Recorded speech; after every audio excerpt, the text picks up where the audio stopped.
with us at Hostel's Building and Neva Centers. We don't just sell materials, we help you build your dreams. Whether it's a new home, a renovation, or a DIY project, we're here to make it happen. That's why we say, build with us. From foundation to finish, come to our stores where we have the best in building materials, hardware, tools, paints, expert advice, and more. Whatever you need, you can count on us. So if you're ready to get started, build with us. With Hostel's Building and Neva Centers, you're not just building a structure, you're building a future. Let us help you create something amazing. Dream with us, plan with us, grow with us, build with us. Come build with us at Hostel's Building and Neva Centers today. Build with us at Hosford's.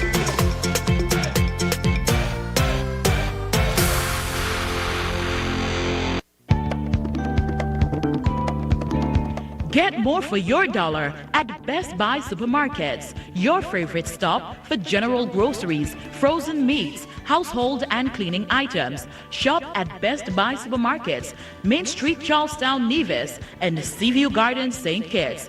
Best Buy, always the best prices every day.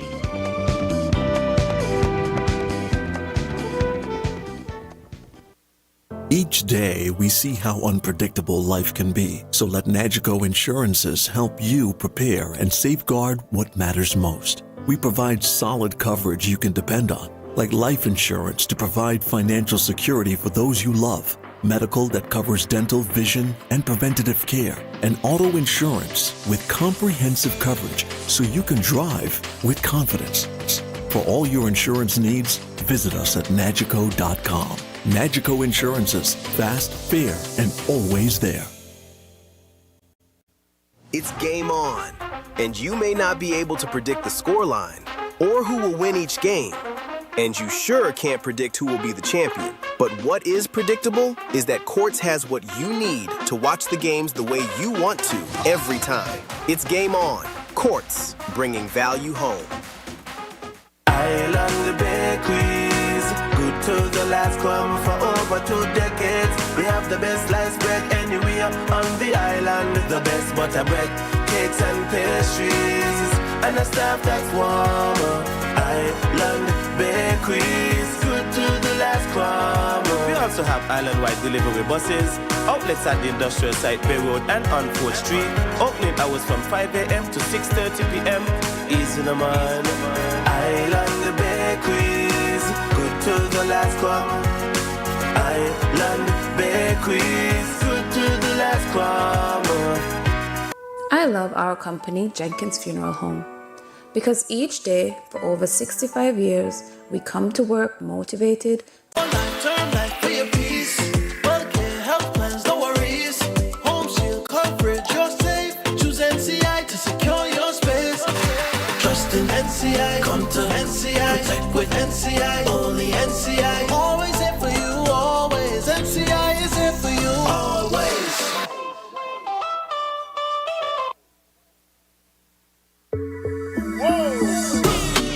It's in the feeling in our we talk. It's in the meaning in our spot. It is the thing that sets us apart. Who we are. Cause the rhythm of life keeps bumping. Together going strong. No matter what, we keep things flowing. Before we will go all in. Our hands up in the sky. Celebrating. Come let your rhythm flow. This summer, the Caribbean's premier music experience returns. Welcome to the 28th edition of the St. Kitts Music Festival, featuring the incredible Kilani, Fantasia, Beres Hammond, Luciano, Soca King Marshall Montano, Soca Sensation Voice, and Vaughn. Dancehall giant Movado, Idonian, and the new wave, Valiant. Also featuring Massacre, Cranium, Taurus Riley, Steel Pulse, Dean Fraser and the Black Soil Band, Shanil Mir, Diani, Rodney Tatat, and Zoo. The legendary New Vibes Band International, Brandon and ASAP Band, Shelly and Signal Band, plus Edwin Yearwood and Crossfire, Lucas H.E., and Garlic and the Upper Level Band. June 25th to June 27th, Warner Park Cricket Stadium, St. Kitts. Get your tickets now at stkittsmusicfestival.com. The St. Kitts Music Festival, where music meets paradise.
such a rush, my baby, slow down, come find your love. I'm hoping you see me, come serve it up. Loving when you stir it up, that body belong on TV. Oh, this feeling I can't hide. You're feeling Turn up the sound. Check this out. Listen. Freedom FM. Get the Freedom FM app now. Just search Freedom FM app on Google Play or the Apple App Store and start listening today. FreedomFM1065.com. All right, it's just about 11 o'clock as we continue here on the Morning Express. We have a lot of interviews today, so today we're going to turn our attention to a major regional conversation taking place here in St. Kitts and Nevis as CARICOM and the United Nations Development Program launch a new diagnostic document and action framework titled A Regional Approach to Addressing Crime, Violence, Resilience, and Human Security in the Caribbean. Joining us this morning to discuss the significance of this initiative, the regional implications, and what outcomes leaders hope to achieve, our Permanent Secretary to the Prime Minister, Naima Hazel, along with representatives from the United Nations Development Program and regional research experts. I want to say pleasant good morning from Freedom FM Studios. You can go ahead and introduce yourselves. Good morning. Thank you for having us. I'm Juliet Solomon, and I am Rule of Law, Security, and Human Rights Advisor. I work on the regional level with the United Nations Development Program. Right. So we cover Latin America and the Caribbean, but I cover very intensely the Caribbean because I'm from it. Yes. Where are you from? Trini, born and raised. Trinidad and Tobago. Yes. Yes. With a Jamaican mother, so I claim both. Oh, okay. So you really represent the Caribbean. Absolutely. Good afternoon. Good afternoon. Actually, it is. It's morning still. Keep getting it. I just had a previous interview and I said good afternoon as well. I think I'm not used to being on the morning show, but good morning. Thank you, Avery. My name's Dylan Kerrigan. I'm very happy to be here. I'm the Regional Peace and Development Advisor for the United Nations. I'm based in Trinidad and Tobago. I also make a plug for my mum, who's a Trini too, from St. James in Trinidad and Tobago. But my dad's a Scot, so I'm also got the other side of the Atlantic in me too. But I really concentrate on things like prevention, things that are happening at the community level, looking at the problems of sort of power, crime and violence from the bottom up.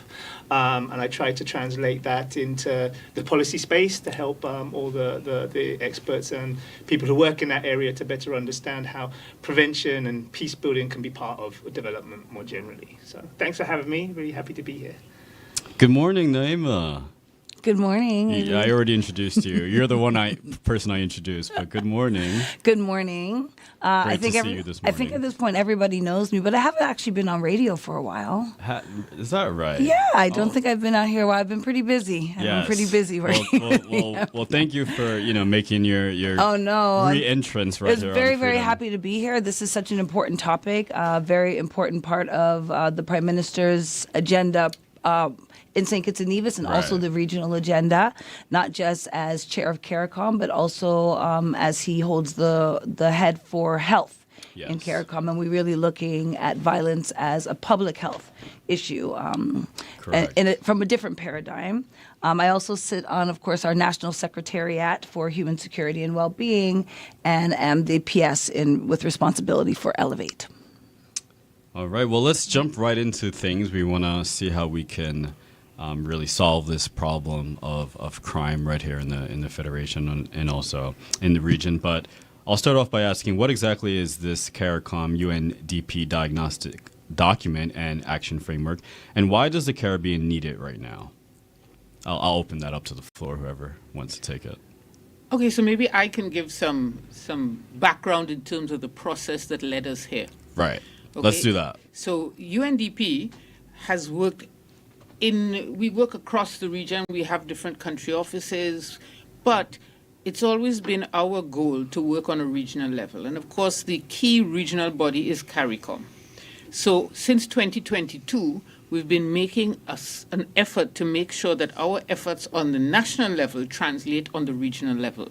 So in 2022, UNDP and CARICOM signed a memorandum of understanding which talks about promoting coordination, prevention-focused responses to regional developmental challenges, which included crime and violence. Following that, there were a number of heads of government initiatives and declarations which also moved towards recognizing that crime and violence is a public health issue and is not only about a sort of hard security response. So, for example, in 2023, the CCJ, the Caribbean Court of Justice, issued the Needham's Point Declaration, which recognized crime as a public health emergency, and that called for holistic criminal justice reform strategies. In 2024, the heads of government, during the second CARICOM Regional Symposium on Crime and Violence, talked about it as a health issue, and in fact, acknowledged the working definition. So CARPHA, which is the Caribbean Regional Health Agency, had produced a definition of crime and violence as a public health issue. And that was then formally adopted by the heads of government. And then, as sort of related to that, was in Montego Bay heads of government, which was last year, 2025. They specifically addressed the threat posed by transnational organized crime, gangs, illicit firearms, etc. So you have there the two sort of main issues coming together, because, of course, in the past, we have agencies like CARICOM Impacts, etc., that look at crime fighting.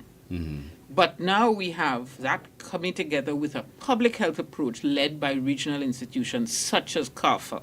Mm. And that is where we have been trying to work with the government of St. Kitts, because they have been the lead on this. And I'm going to hand over at this point,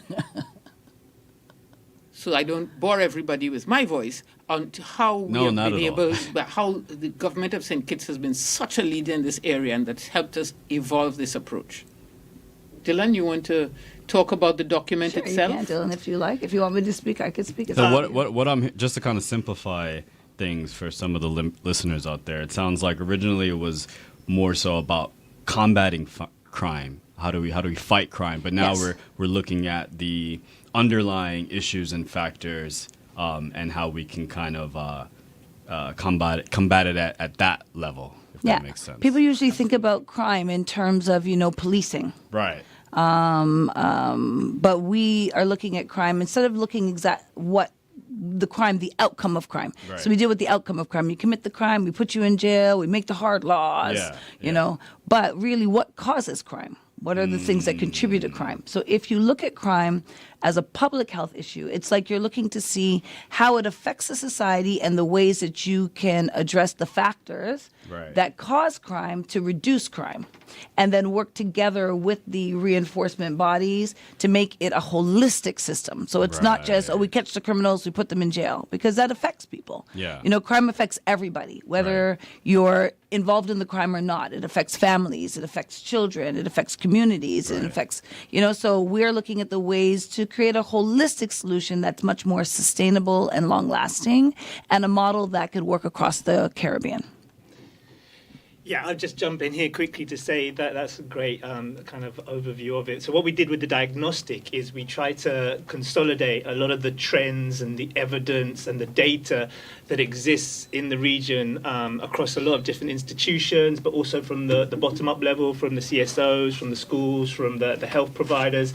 I think the point made by the PS is really interesting, because for a long time, the security was the response, and it had some successes in certain degrees, but it hasn't really led to long-lasting transformations of those issues. And I think the PS mentioned about going after root causes, thinking about the drivers, using the data to show the relationship between different phenomena like mental health and people who develop, for example, are more likely to develop an attitude towards using violence, helps us to then, intervene or support interventions that can really sort of try to deal or tackle with some of these root drivers of what causes people to be more sort of aggressive or more turn to violence in the context that they find themselves in. So the diagnostic is a way to have all that evidence in one place to support shifts into a public health agenda that obviously still supports the security agenda. We're not saying we're removing security. Correct. It's obviously still really important,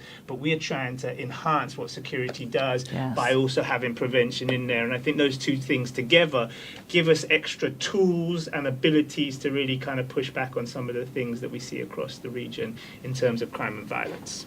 Can I just add in terms of the diagnostic document? We in the Caribbean have suffered from a lack of data. Sure do. Right? In 2020, we did a needs assessment for the administration of justice in 9 Caribbean countries, which was the first time we actually had data, a data-driven document. And in fact, that document then led to a number of projects and programs.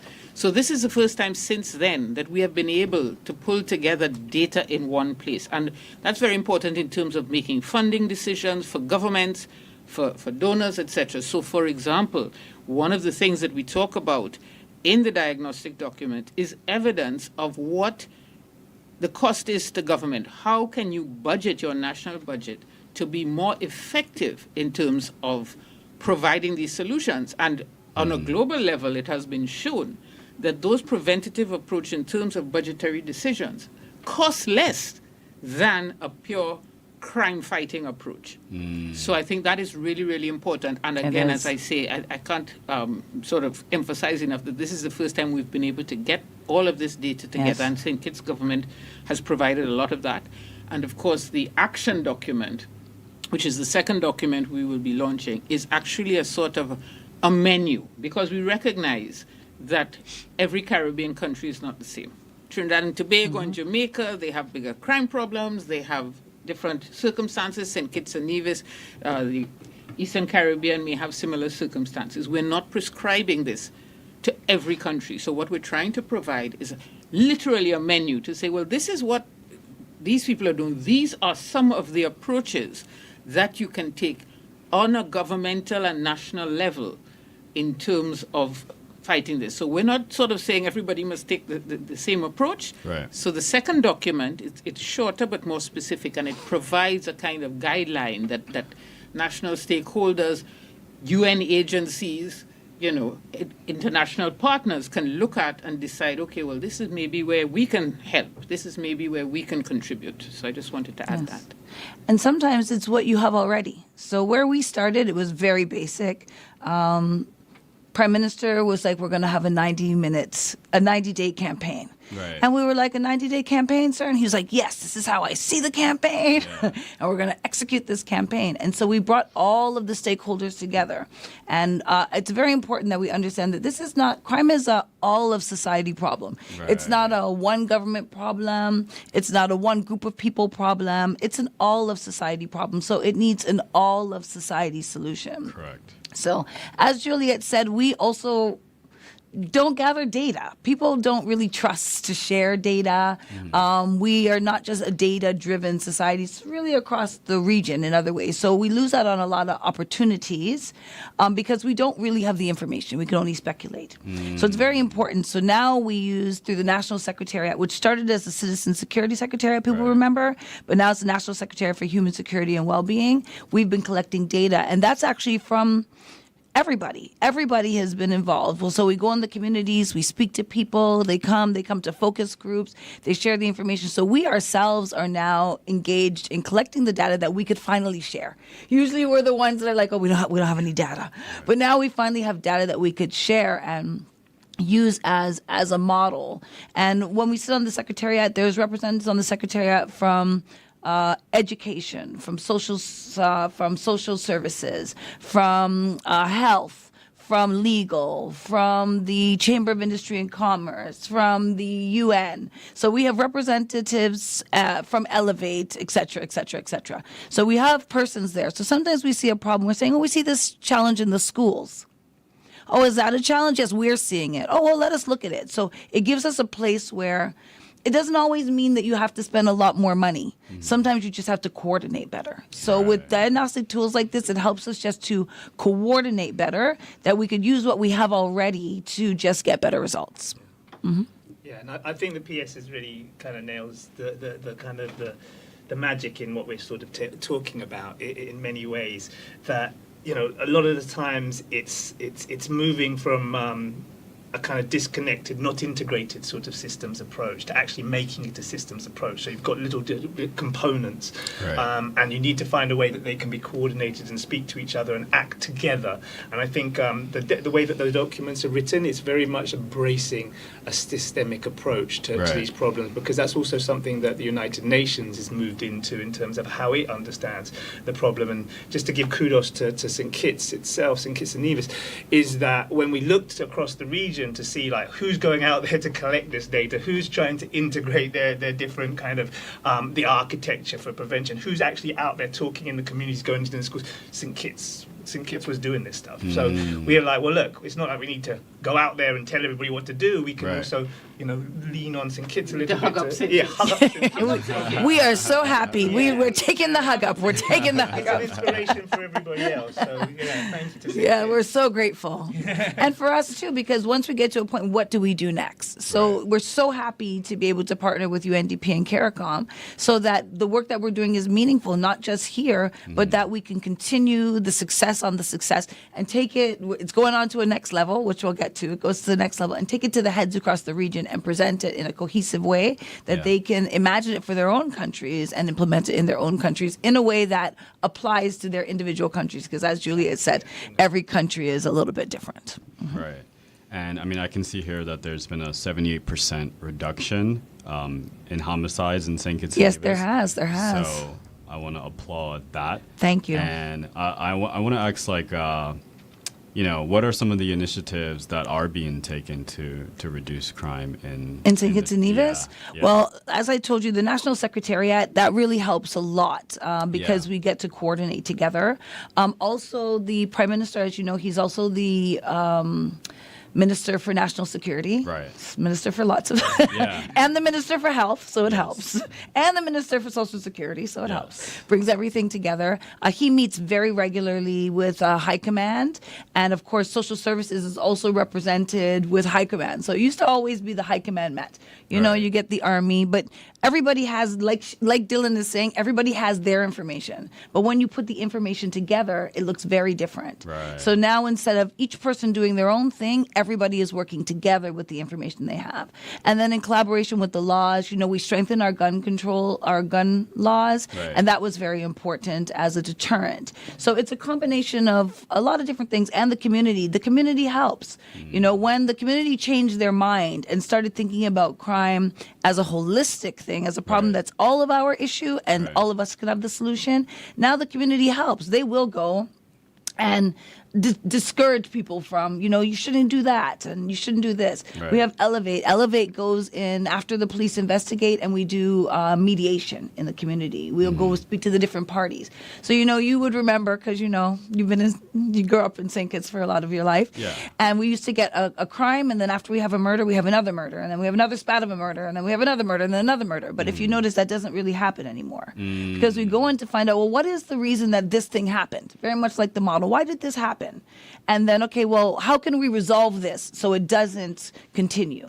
So stopping it where it starts, because sometimes it could be a simple thing. You could get a shooting over somebody stole. I remember when I was a guidance counselor, we'd have like a fight in school and there's a stabbing. And what happened when you trace it back? Somebody threw water on somebody, or somebody stole somebody's puppy, or we all stole this bicycle and this person took too much bicycle and we didn't get enough bicycle, or you disrespected me with my girl and she's wearing my chain. And, you know, small things like these things escalate and people can lose their lives over small matters that really don't have to result in the loss of life.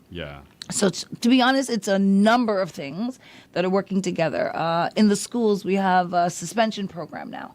So remember when kids used to get suspended, we send them home. But what are they going home to do?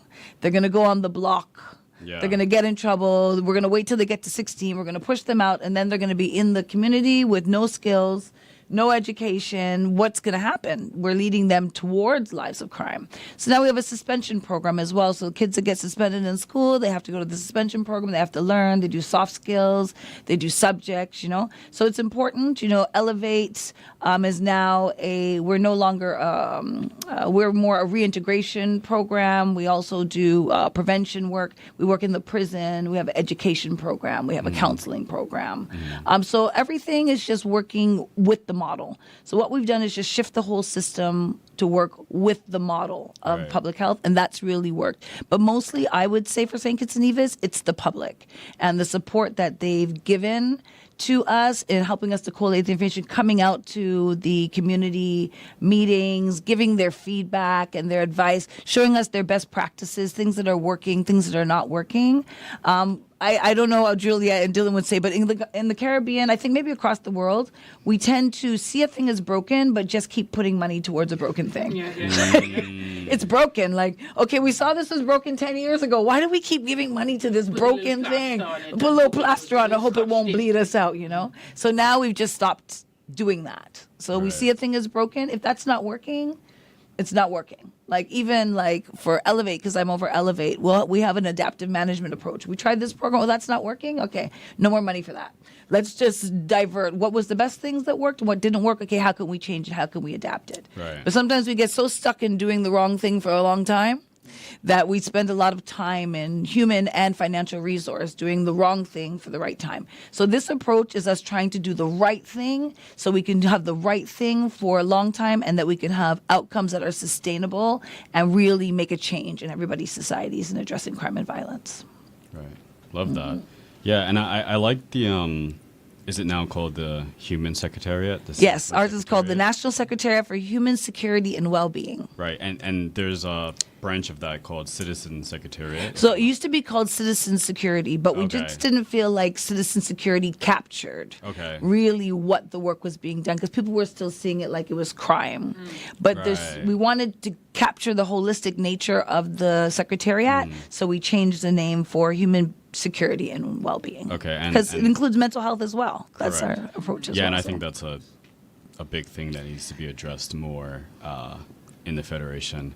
But and the region, yeah. No, definitely. And I was speaking to Hans. Yes. What was his name? Hans, and he was talking about, because he had spent some time doing school in Taiwan, and he was bringing up how the kids there, after they get out of school, they have all these programs and activities that they can partake in. That's right. And that really develops them as a person, so that they don't go down this road of crime and violence. And that's something that I would love to see kind of implemented in St. Kitts and Nevis. And actually, Prime Minister brought Hans on with us. Yeah. We actually went to Taiwan, and he spoke to him about it in Taiwan, and he was like, you have to come home and do this work for us at home. Yeah. So we know you're doing your PhD, but let's see how we can integrate your PhD into the work that we're doing in the country. So that also, I think sometimes we don't think as citizens that we have a contribution to make, but as a citizen, he was able to make that contribution. And then the team just supported him around him. We've got Eartha, who's our FPO. She works very strongly with the Secretariat. Minister Iselene Phillips, she actually heads the Secretariat, and of course she's a Minister of Social Development and Youth, Aging and Disability. So we just try to create a strong team, but Hans helps to collect a lot of the data for us, and so everything is just working together. Yeah. That's really the model that we have, just working together to achieve the goal. That's great, and I really do think it starts, kind of from adolescence or even primary adolescence, building the foundation for, what kind of, because these are the people that turn into the adults who then go out and commit the crime and violence. So I definitely would love to see more programs, being put in place for the younger generation. And also that also ties in. I remember he had mentioned something about internships and preparing these children for the workforce. Yeah, and I think that'll definitely help to just give them a strong foundation so that they Yes. don't go down that Yeah, route. I'm going to come back a different time and talk to you about the youth economy because it's a whole different initiative.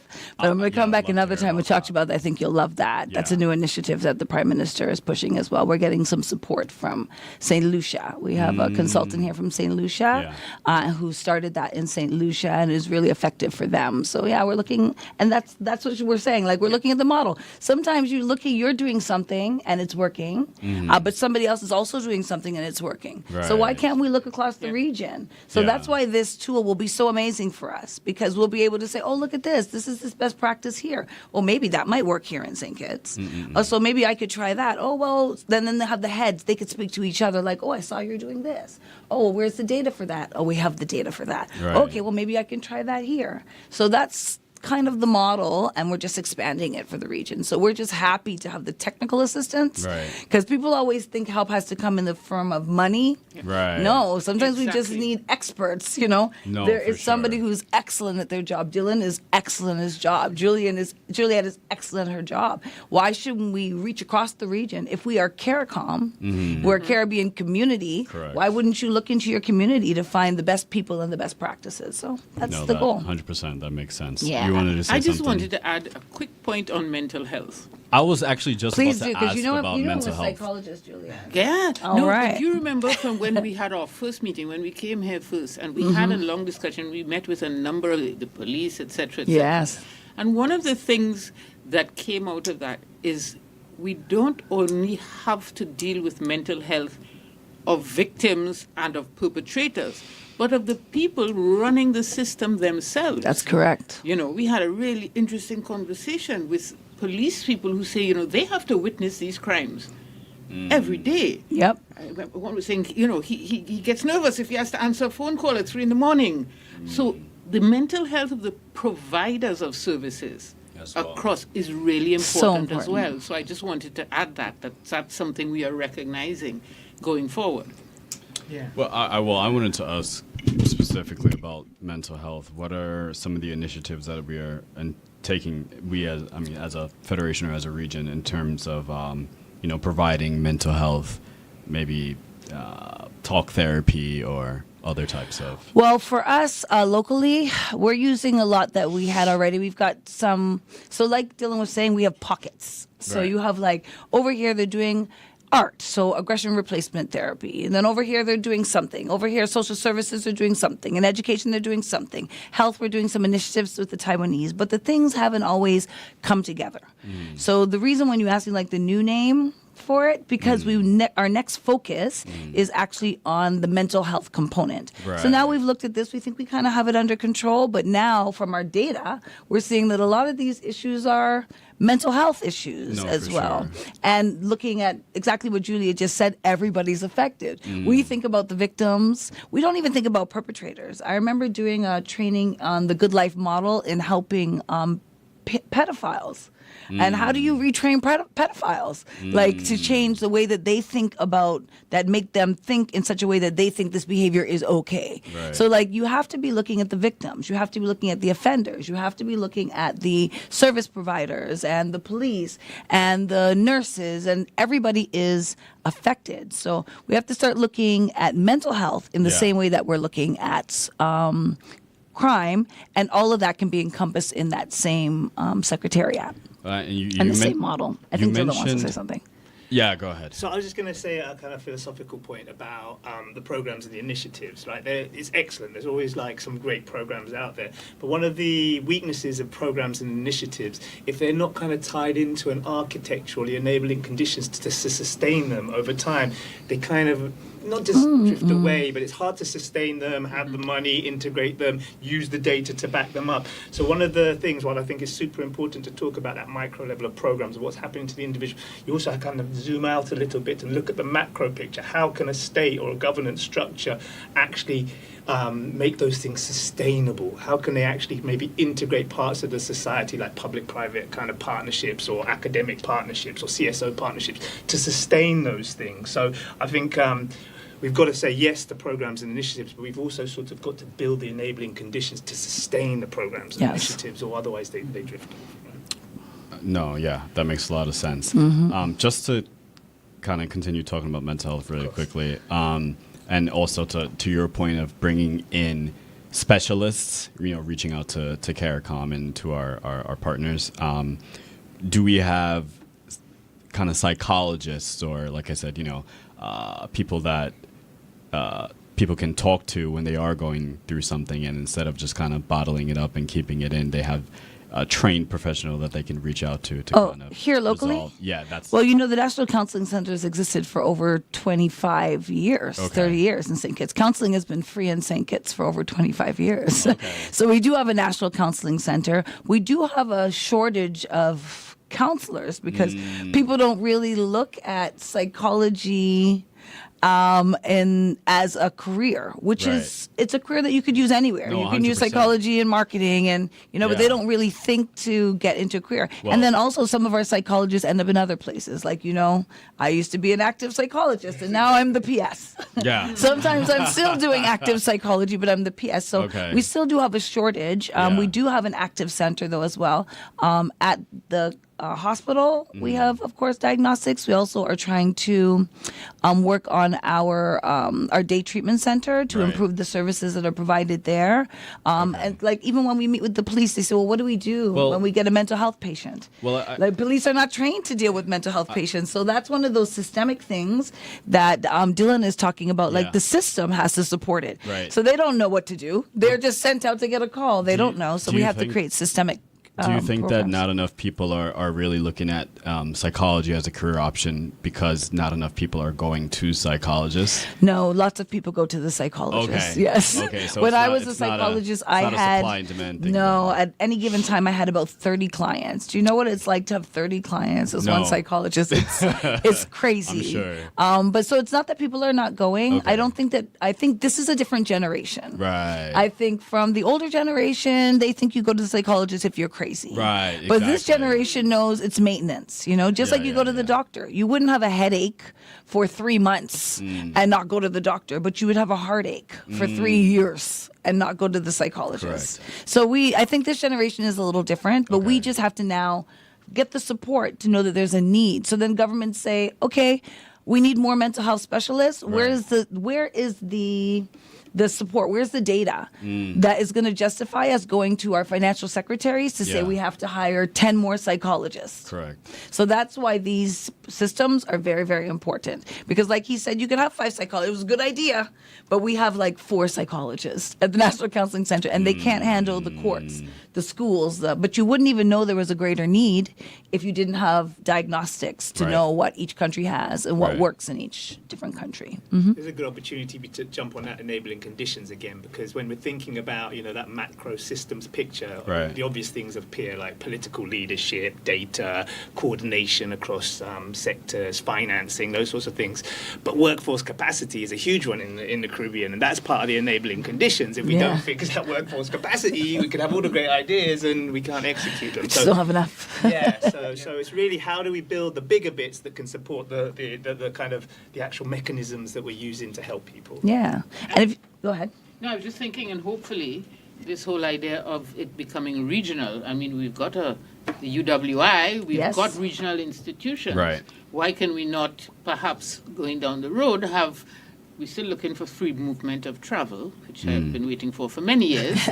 But, we could have regional sort of counseling networks, etc. We're a connected internet age, Why not? And we have actually been talking in different areas about, for example, when we were doing another study, we had some countries saying, well, we don't have enough forensic people. Yes. Why don't we work with the University of the West Indies to get the University of the West Indies, perhaps, have internship programs? So we went to Belize, and Belize is like, why don't we get a program where Belizean students at UWI, when they're home for their summer, they can get some extra credits working on X, Y, and Z. So I think those conversations are being had, and hopefully, because of this approach, we can take it, as the PS said, to the next level. To the next level, yes. That sounds great. I actually, just to put a plug for even Caribbean CARICOM, because CDB, of course, works with CARICOM. I actually got a scholarship from CDB. And I went to Cave Hill. I could have gone anywhere in the Commonwealth. I wanted to go to Cave Hill because I wanted the Caribbean experience. Right. And it wasn't even that expensive, my master's degree. And I was able to do it at Cave Hill and work in their juvenile facilities. And then I came back learning from their juvenile facilities, and I was able to apply that work to New Horizons. And then New Horizons, so everybody can benefit. It's real life. It's a tangible thing. I know people here, people on the radio, and all those are the experts, but they have to understand how this actually affects their everyday life and how every person and every community and every government and every institution can work together. And that's how the solutions are going to be found. All right. I love that. Well, it's just about 35 minutes here, and we're just about out of time, but I wanted to drive home. So tomorrow and Friday is the event that's going to be taking place at the Marriott. And that's going to be open to there's people, government leaders, CARICOM, institutions. Yeah, it's hybrid. So it's in person and it's hybrid. Okay. So we'll have regional representation and we'll have local representation as well. Perfect. Well, in closing, I'd like to maybe let you just say something in closing if you'd like. I'll give it to you, Juliet. No, it's been an absolute pleasure. I'm just very excited about this approach, and it's taken us a while to get here, and I'm hoping that the next 2 days is going to be really special, and I'd like to thank you for having us. Thank you so much for coming, and thank you so much for all the hard work that you're doing for this initiative. And thank you. All right. Keep it locked right here on Freedom FM 106.5. Turn up the sound. Check this out. Listen. Freedom FM. Get the Freedom FM app now. Just search Freedom FM app on Google Play or the Apple App Store and start listening today. FreedomFM1065.com. The sound of St. Kitts Nevis. Freedom FM 106.5 FM. The sound of St. Kitts Nevis. Freedom FM 106.5 FM. Magnum. Take charge, take charge, take charge, take charge, take charge. Everybody put a magnum in the air now. From you a drink magnum, let me see. Take charge, I think.